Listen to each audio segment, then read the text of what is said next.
देखती आंखों और सुनते कानों को सलमान रियाज का सलाम। आज के टॉपिक में हम लेके चलेंगे आगे HTML का पार्ट 2।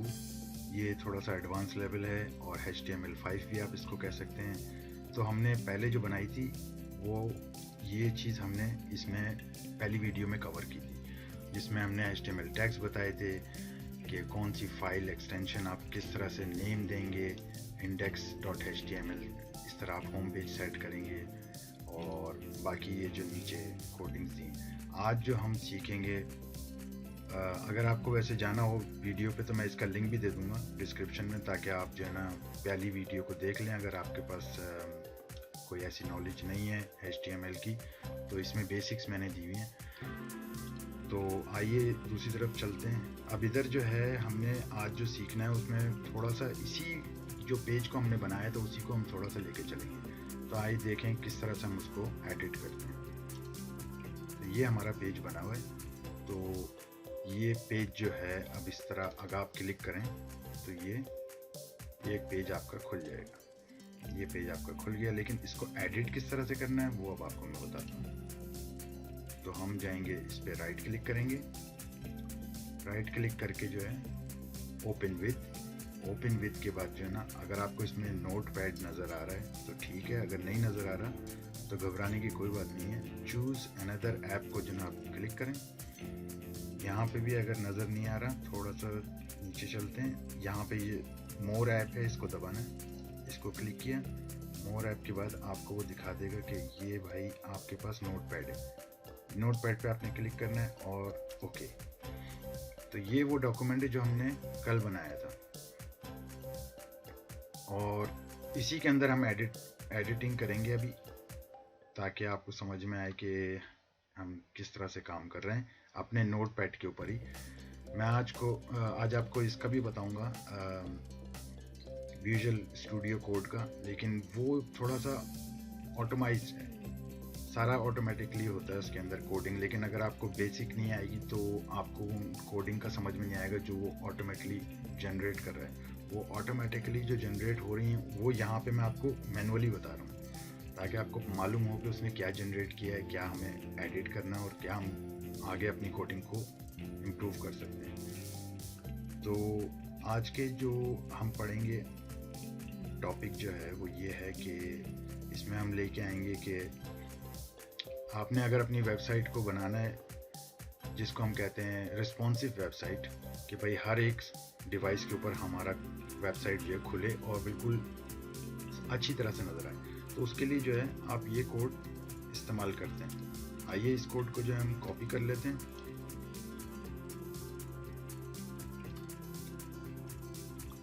कॉपी करने के बाद जो है ना आप उसी इस पे चले जाएं, ये जो आपकी है। उसके लिए हम इस्तेमाल करेंगे हेड। ओपन करेंगे हेड। इसके बाद जो है हम ये जो हमने कॉपी किया इसको पेस्ट कर दें। ये सिर्फ और सिर्फ इसलिए है कि आपकी वेबसाइट जो है हर डिवाइस पे खुल सके। मैं आपको टाइम ज़ाया किए बगैर ये ना सिर्फ आपको एक ओवरव्यू दे रहा हूँ कि मेटा हमने पहले भी पढ़ लिया था, लेकिन वो भी शॉर्ट था। लेकिन इसमें जो काम हो रहा है वो भी आपको नज़र आ रहा है कि रिस्पॉन्सिवनेस को हमने अवेलेबल करना है। तो उसके लिए आप जो है यहाँ पे ये हेड क्लोज कर दें। इसके बाद जो है आप सेव कर दें, जिस तरह पहले सेव कर रहे थे। रन करके देख लें आपकी वेबसाइट। अभी आपकी वेबसाइट किसी भी डिवाइस पे जो है आप देखेंगे तो वो अच्छी लगेगी। मोबाइल फ़ोन पे भी आप चेक कर सकते हैं। अब हम चलते हैं बॉडी की। बॉडी के अंदर जो है सैम्पल मैसेज जो है किस तरह से देना है, जो एक इमेज भी आप दे सकते हैं। तो मैंने उसका इमेज का एक कोड यहाँ बनाया है, तो मैं आपको इसको कोड को पेस्ट करके दिखा देता हूँ कि जो हमने वहाँ पे इमेज सेट की थी, हमने कौन सी इमेज सेट की थी। यहाँ पे हमने बॉडी के अंदर ये एक इमेज सेट की थी और इस इमेज का ये लिंक है, ठीक है। इसको जो आगे हमने करना है वो थोड़ा सा इसकी वेरिफिकेशन करनी है। वेरिफिकेशन क्या होनी है देख लें। इसकी हमने जो है स्टाइल करके स्टाइल विड्थ ये इस तरह 25% कर देते हैं, ठीक है।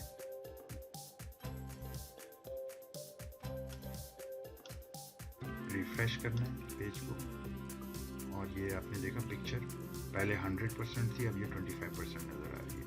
तो आपकी इमेज इस तरह से आप इसको रिसाइज कर सकते हैं। इसके अलावा हम अभी चलेंगे नेक्स्ट पॉइंट पे जो आज हमने पढ़ना है। जैसे कि हमने केमिस्ट्री फार्मूलाज यूज़ करने होते हैं, तो उसके लिए हम इस्तेमाल करते हैं सबस्क्रिप्ट्स, और अगर मैथमेटिकल इक्वेशंस हैं तो उसके लिए है सुपरस्क्रिप्ट। इसी तरह कोड्स अगर हों तो कोड्स किस तरह इस्तेमाल करने हैं तो वो आज हम आपको दिखाएंगे इसमें। तो हम चलते हैं फिर केमिस्ट्री के फार्मूले की तरफ। तो अगर हमें किसी को शो करना है कि कार्बन डाइऑक्साइड, तो कार्बन डाइऑक्साइड का फार्मूला किस तरह नज़र आएगा, सारा काम करना है। पैराग्राफ खोल लें, उसके बाद जो है कार्बन डाइऑक्साइड का फार्मूला है CO2। पैराग्राफ खोल लें तो CO जो है हमने इसके अंदर ही रखना है, और सब खोल लेना है, सब के अंदर हमने लिखना है 2। इसको सबको बंद कर देते हैं और पैराग्राफ भी बंद कर देते हैं। और अब आप इसको रन करके देखें, आपका फार्मूला जो है CO2, O के नीचे 2 नजर आएगा।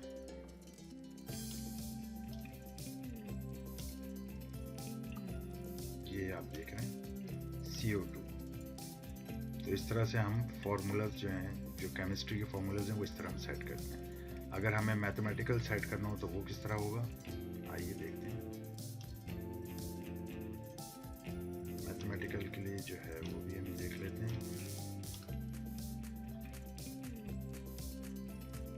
मैथमेटिकल के लिए हम यूज़ करते हैं सुपरस्क्रिप्ट।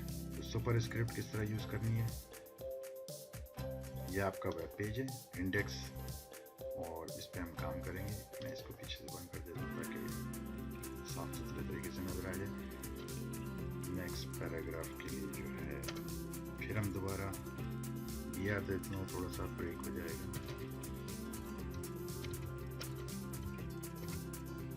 ब्रेक, इसके बाद जो है पैराग्राफ काम कर देते हैं हम। उसके बाद जो है अगर आपने फार्मूला देना है A² = B, तो उसके लिए हम जो है जैसे A की हमने रखा है फॉर एग्जांपल 9 स्क्वायर = क्या होगा, तो उसके लिए 9 के बाद जो है आप जो है सब खोल लें, उसके बाद स्क्वायर डाल दें। ये हो गया स्क्वायर के लिए हम 2 डालेंगे, फिर ये बंद हो जाएगा आपका सब जो है। और फिर आपके ये जो पैराग्राफ है ये भी बंद कर देते हैं।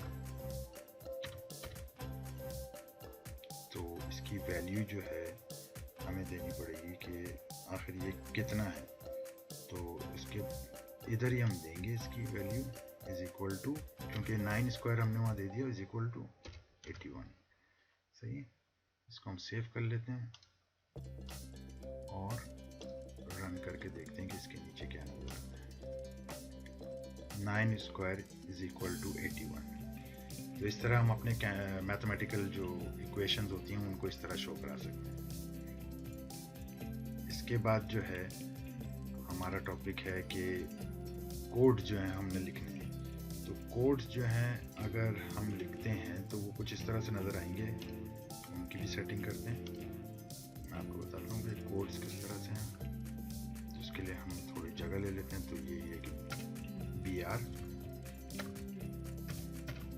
और उसके बाद जो आप इसको स्टार्ट कर लें, आप लिखें कोड पहले, इसकी ओपन कोड, और उसके बाद आपने जैसे लिखा x = 5 कर लेते हैं, और आपने कहा y =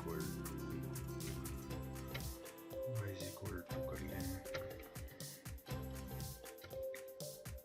6, z = कर लेते हैं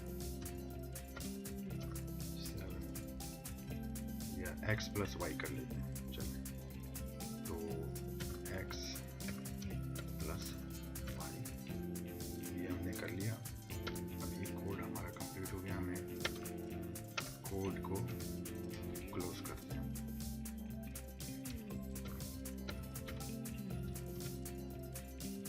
इसको रन करके देखते हैं जिस तरह हमने लिखा है क्या ये उसी तरह नज़र आएगा, देखते हैं।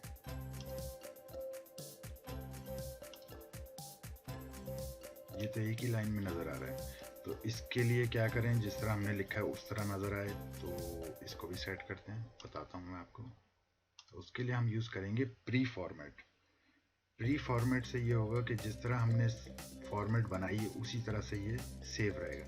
तो इसके लिए इस पे हम जाएंगे, यहाँ पे हम जो है PRE फॉर्मेट टैग जो है खोल लें और PRE क्लोजिंग टैग भी दे दें इसको। तो अब जिस तरह हमने लिखा है ये इसी तरह नज़र आएगा। अगर मैं चाहूँ तो मैं दो जो लाइन लिखी है इसके बाद मैं चाह रहा हूँ कि एक गैप हो, फिर तीसरी लाइन इस तरह नज़र आए, तो इसी तरह नज़र आएगा जिस तरह हमने सेट किया है। इसको सेव कर लेते हैं और आपका पेज जो है ये आप देख रहे हैं ये एक लाइन में, लेकिन इसको देखते हैं कि किस तरह नज़र आता है। रिफ्रेश, दो लाइनें एक साथ और उसके बाद गैप और फिर उसके बाद ये नज़र आ रहा है जो मैं जिस तरह से मैं चाह रहा था। तो इस तरह से आप अपनी जो है कोडिंग को सेट करते हैं। प्री का भी मैंने आपको बता दिया कि प्री जो है आपके लिए किस तरह से काम करता है। अब हम चलते हैं नेक्स्ट टॉपिक पे। नेक्स्ट जो है वो है big fonts and small fonts. तो कोई भी चीज़ को अगर फॉन्ट्स को आपने यानी कि जो अल्फ़ाबेट्स हैं उनको बड़ा दिखाना है तो उसके लिए हम बिग इस्तेमाल कर लेते हैं और स्मॉल। तो ये भी देख लेते हैं। पहले हम लिख लेते हैं बिग और बिग के अंदर लिख लेते हैं आई एम बिग और इसी तरह इसकी क्लोजिंग टैग भी कर देते हैं। ये हो गई क्लोजिंग टैग। इसी तरह एक आप और लाइन बनाते हैं हम स्मॉल के लिए, तो उसमें डाल देते हैं स्मॉल और स्मॉल में भी ये लिखते हैं I am small, closing tag small का। ये आपने याद रखना है कि क्लोजिंग टैग ज़रूर देना है, नहीं तो रन नहीं करेगा। सेव करना है और सेव करने के बाद इसको रन करें। तो ये जो है दोनों एक ही लाइन में आ गए, I am big and I am small. तो उसके लिए हम जो है BR दे सकते हैं, याद दे दें और इसको दोबारा सेव कर लें और यहाँ पे रिफ्रेश करके देख लें। तो अब एक लाइन में नहीं है, अब आई एम बिग ऊपर नज़र आ रहा है और आई एम स्मॉल नीचे नज़र आ रहा है। तो ये बिग एंड स्मॉल का भी हमने देख लिया कि किस तरह से हम फॉन्ट को चेंज कर सकते हैं। बाकी हेडिंग्स का तो मैंने आपको पिछली वीडियो में बताया था। तो हेडिंग 1 से लेके हेडिंग 6 तक होती हैं और उसके बाद आपका पैराग्राफ होता है। तो पैराग्राफ में मैंने आपको बता दिया था, तो पिछली वीडियो ज़रूर देखें अगर ये समझ में नहीं आया कि ये हेडिंग्स किस तरह ऊपर से नीचे बड़ी से छोटी हो रही हैं, तो उसके अंदर आपको काफ़ी हेल्प मिलेगी। आगे जो है हम चलेंगे relative link and absolute link. Relative link जिस तरह ये यहाँ पे आपको नज़र आ रहा है, ये क्योंकि वो आपके फोल्डर के अंदर होता है जहाँ पे भी आपने ये वेबसाइट की फाइलें रखी हुई हैं अभी, तो ये उसी फोल्डर में एक HTML का भी आपने पेज बनाया, तो ये वहीं से उठाएगा इसकी बेस पे, इस जस्ट दिस फॉरवर्ड स्लैश ये जो आपका चल रहा है ना, ये फॉरवर्ड इसकी बेस पे। लेकिन एब्सोल्यूट लिंक में आपको उसको पूरा लिंक देना पड़ेगा क्योंकि वो आपके फोल्डर के अंदर नहीं है। आप किसी की वेबसाइट का पेज दिखाना चाह रहे हैं या आप किसी की वेबसाइट की तरफ दिखा रहे हैं कि ये उस तरफ जाए। जब यहाँ पे क्लिक होगा तो ये जाएगा एग्जाम्पल पेज HTML पे, आप ही के जो फोल्डर में बना हुआ है पेज। लेकिन जब यहाँ पे क्लिक होगा तो ये लेके जाएगा एक्सटर्नल लिंक पे जो era24.co.uk है। तो ये कहलाता है एब्सोल्यूट लिंक और ये कहलाता है रिलेटिव लिंक। ये भी क्लियर हो गया। प्री मैंने आपको समझा दिया। सैम्पल जो है, सैम्पल के लिए चलते हैं। मैं आपको इस पेज पे लेके चलता हूँ। यहाँ पे हम लिखते हैं पहले तो हम दे दें BR ताकि हमें थोड़ी जगह मिल जाए और उसके बाद हम जो है ना सैम्पल का कोड लिख देते हैं जो है SAMP और इसी तरह यहाँ पे आप एक और दे दें, इसको क्लोज भी कर देते हैं अभी SAMP। इसके दरमियान में जो है ना हमने इसके दरमियान में जो है आपने लिखना है this file is not found. तो किस तरह से लिखेंगे आप? This file is not found, ये आपने लिख दिया जैसे, और उसके बाद आप लिख रहे हैं कि भाई press F1 to continue for example.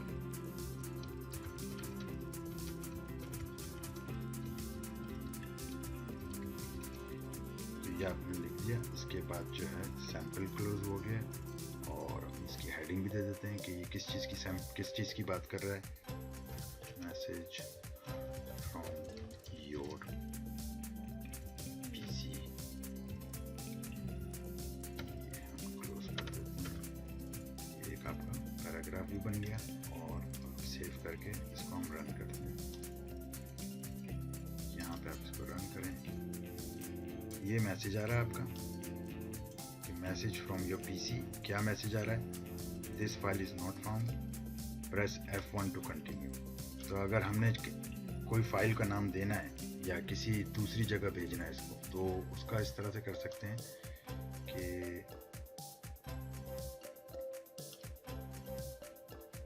ये जो है उसको हम ले आएंगे,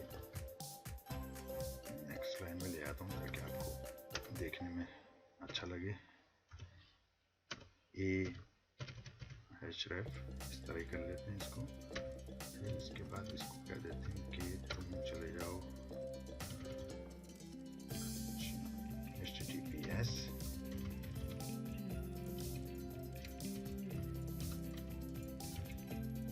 अगर प्रेस F1 करें या इसको क्लिक करें तो ये इस पे चला जाए।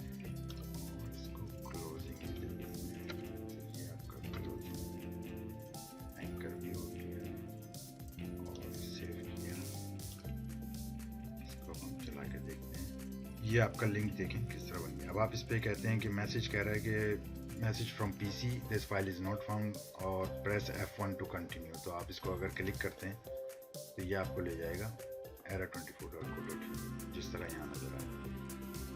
तो ये काम हुआ है, हमने इसी को इस्तेमाल कर लिया, इसी कोडिंग को, और दो कोडिंग इसके अंदर इस्तेमाल हो गई, इमेज सोर्स की और आपकी जो है सैम्पल की।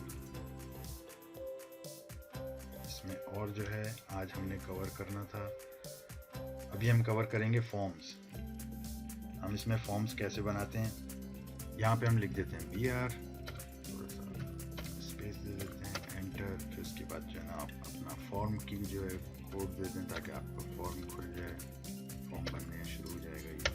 अब फॉर्म जो है उसकी क्लोजिंग भी दे देते हैं, तो ये होगा कि आप खोलेंगे नहीं। अब इसके बीच में जो है हम काम करते हैं, हम लेबल करते हैं पहले, तो उसके लिए हम यही करेंगे कि लेबल,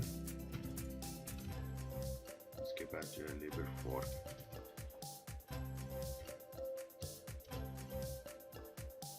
एफ नेम जो है इसको कर देते हैं first name,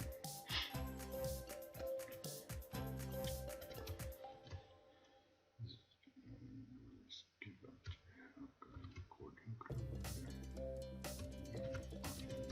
first name. Label को भी आपने क्लोज करना है, और आप एक इसको थोड़ा सा स्पेस दे देते हैं ताकि सेकंड लाइन में आ जाए जो दूसरा फॉर्म का जो बॉक्स है, तो इसमें दे देते हैं, इनपुट करा देते हैं।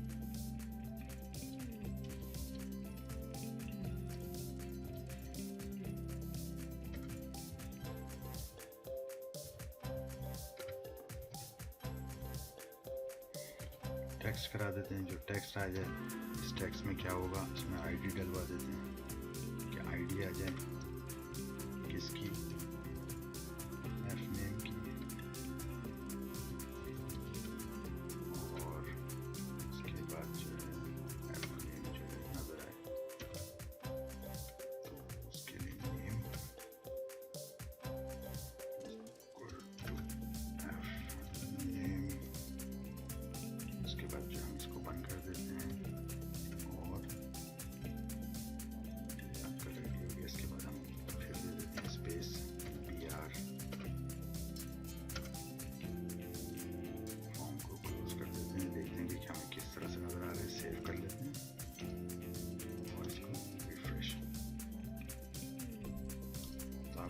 इस तरह से हमें नज़र आ रहा है। थोड़ा सा हम डिस्टेंस ले लेते हैं क्योंकि ये सब एक साथ ही मिला हुआ नज़र आ रहा है, तो उसके लिए हम ले लेते हैं लाइन ब्रेक। तो यहाँ पे हम लिख देते हैं HR हॉरिजॉन्टल ड्रॉ कर देते हैं और इसको सेव, रिफ्रेश। ये हॉरिजॉन्टल ड्रॉ बन गया। ये आपके पास 2 बॉक्सेस बन गए हैं। अब इन बॉक्सेस को हमें सबमिट भी करना होगा, तो हम सबमिट के लिए किस तरह से करेंगे, मैं इसके नीचे जो है रेडियो बटन और चेक बॉक्सेस बना के आपको दिखाता हूँ। फिर मैं उसकी कोडिंग भी आपको दिखाता हूँ किस तरह से आप कर सकते हैं। टाइम सेव करने की वजह से जो है मैंने आपको ये सारी कोडिंग करके दिखा दिया। हम इसको सेव करते हैं और हम इसको रन करके देखते हैं। ये आपके रेडियो बटन्स बन गए जो आप चूज़ करेंगे इस फॉर्म के लिए। अब हम चलते हैं नेक्स्ट उस पे चेक बॉक्सेस के लिए। तो ये जो है चेक बॉक्स के लिए जो कोडिंग है वो इस तरह कर दी है मैंने। 3 चीज़ें हैं। आइए इसको सेव करते हैं, देखते हैं। Save, refresh. ये आपका बन गया चेक बॉक्सेस। छोटे छोटे चेक्स हैं, आप इनको चेक कर सकते हैं कौन सी चीज़ आपको पसंद है। बाइक पसंद है, कार पसंद है या बस। तो इस तरह से जो है हम चेक बॉक्सेस बनाते हैं। इस तरह से हम बटन्स बनाते हैं। बटन्स के अंदर जो है ना हम एक ही को सेलेक्ट कर सकते हैं एक दफ़ा में, जबकि बॉक्सेस में हम तीनों को सेलेक्ट कर सकते हैं। इसके बाद जो है हमने बटन बनाना है अभी, सबमिट बटन। यहाँ पे जो है सबमिट के साथ जो है ना ये एक मैंने फॉर्म बनाया है जिसमें फर्स्ट नेम के अंदर जो आएगा जेम्स, सेकंड नेम या लास्ट नेम जो है उसके अंदर आएगा बॉन्ड, और सबमिट करेंगे हम। इसको हम सेव करते हैं और रन करके देखते हैं। तो ये इस तरह से आपको नज़र आ रहा है, लेकिन ये लास्ट नेम जो है ये इधर आ गया। इसको हम नेक्स्ट लाइन पे लेके आते हैं।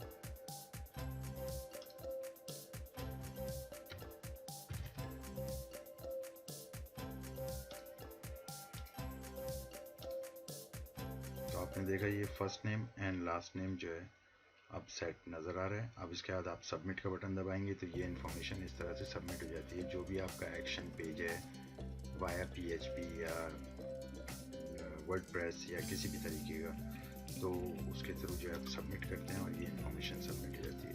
ये एक्शन पेज पे गया है क्योंकि एक्शन पेज का हमने इसको बताया। तो इस तरह से हम फॉर्म्स बनाते हैं HTML में, HTML5 में, और इस तरह से इसके चेक बॉक्सेस हैं, रेडियो बटन्स हैं। हम देखते हैं और हमने आज क्या कवर करना है। तो इसके अलावा मैं अब आपको बताऊंगा कि जो टेक्स्ट एडिटर आप इस्तेमाल कर सकते हैं उसका लिंक यहाँ है। मैं आपको ये डॉक्यूमेंट जो है डिस्क्रिप्शन में भी दे दूंगा ताकि आप डाउनलोड करके इससे फ़ायदा उठाएं। और मैं अब आपको दिखाता हूँ किस तरह से डाउनलोड करते हैं और क्या इंस्टॉल करना है आपके VS कोड एडिटर के लिए।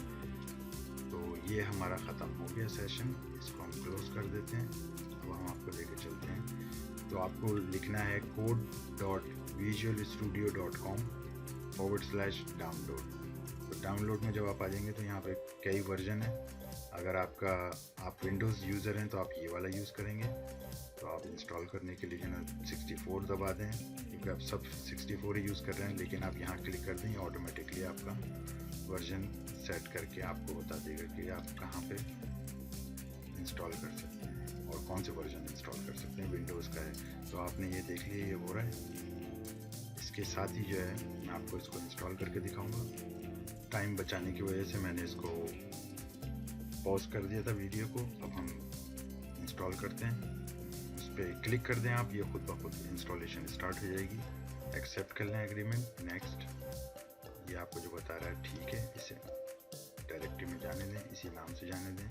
बाकी आप अपना सेट कर लें कि आपने इसको कोड को किस तरह से रखना है। आपने सारा सिलेक्ट कर लिया, इंस्टॉल कर दें। ये आपका आइकन बन के आ गया यहाँ पे, और ये VS कोड जो है आपका विजुअल कोड एडिटर जो है ये इंस्टॉल हो रहा है।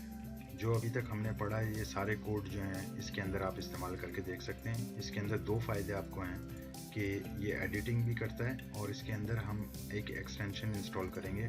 उससे आपको जो है जो रियल वर्ल्ड यानी जो कहना चाहिए कि दुनिया में दूसरे लोगों को किस तरह से आपका वेब पेज नज़र आता है, तो वो भी आप अपने ही लैपटॉप पे देख सकते हैं इसके एक्सटेंशन की मदद से। तो हम इसको क्लिक करते हैं, ये इंस्टॉल हो चुका है आपका। जिस तरह के आपको से एक्सटेंशन के लिए यहाँ से क्लिक करेंगे और हमें एक्सटेंशन में ढूंढना है जिस पे आप अपनी वेबसाइट को देखेंगे कि किस तरह से नज़र आ रही है। लाइव सर्वर, इसको क्लिक कर लें, बिल्कुल यही है, इंस्टॉल कर दें। आपके पास जब कोडिंग हो ना तो उस वक्त बहुत आपको आसान लगेगा इसको इस्तेमाल करना, लेकिन अगर आपको कोडिंग नहीं आती तो आप मेरी दोनों वीडियोस देखें, उसमें मैंने थोड़ा आसान तरीके से, बहुत आसान तरीके से कोशिश की है कि समझ में आ जाए। क्योंकि जब आप इसको यूज़ करेंगे एडिटर को, और जब आप इसका एक्सटेंशन यूज़ करेंगे तो आपकी वेबसाइट जो है कुछ आपको नज़र आएगा, हर चीज़ जल्दी जल्दी हो रही है, कोडिंग भी खुद ही हो गई, सब कुछ। तो इस चीज़ को आपने ध्यान में रखना है। ये आपका जो है लाइव सर्वर भी इंस्टॉल हो गया। तो अब जो है आप अपना काम शुरू कर सकते हैं। ओपन फोल्डर करके कोई भी एक फ़ोल्डर बना लें, अपनी वेबसाइट के लिए प्रोजेक्ट शुरू कर सकते हैं। तो इसको थोड़ा सा देखें इसमें क्या है, और इसके जो इसके एक्सटेंशन हैं, दूसरी चीज़ें हैं, आप इसको ज़रा गौर करें तो आपके लिए आसानी हो जाएगी। आपको मेरी वीडियो पसंद आई हो तो बहुत बहुत शुक्रिया। आगे भेजें किसी को ताकि उनकी भी किसी की मदद हो जाए। ऐसे बहुत सारे लोग हैं जो अभी इस वक्त HTML सीखना चाह रहे हैं, HTML5 सीखना चाह रहे हैं, VS कोड सीखना चाह रहे हैं, और ये जो कोडिंग है इसको समझना चाह रहे हैं। तो मेरी वीडियो को जितना ज़्यादा से ज़्यादा शेयर कर सकते हैं आप शेयर करें, लाइक कर दीजिए और सब्सक्राइब कर दीजिएगा हो सके तो। बहुत बहुत शुक्रिया।